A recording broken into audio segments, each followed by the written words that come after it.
Which among the given molecule can exhibit tautomerism, কোনটা tautomerism show করবে?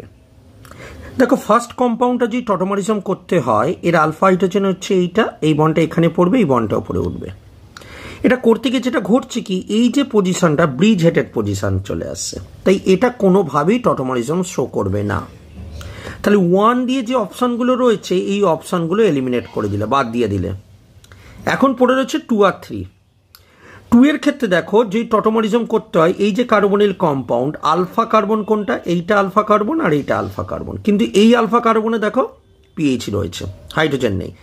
এই alpha কার্বনে অবশ্যই হাইড্রোজেন রয়েছে, যে হাইড্রোজেন দিয়ে টটোমারিজম করতে চাইতেই পারে, কিন্তু যদি করে এগেন দেখো ব্রিজ হেডেড পজিশনে ডবল বন্ড চলে আসছে, তাই 2 অপশনটা বাদ চলে গেল, 2ও দেখাবে না।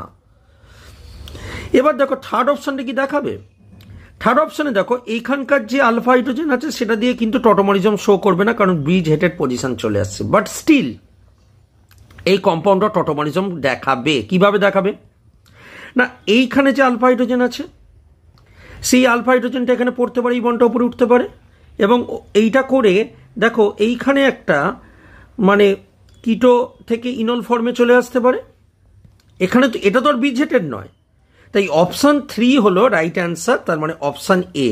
এই কোশ্চেনের অ্যান্সারটা হলো অপশান এ। Thank you.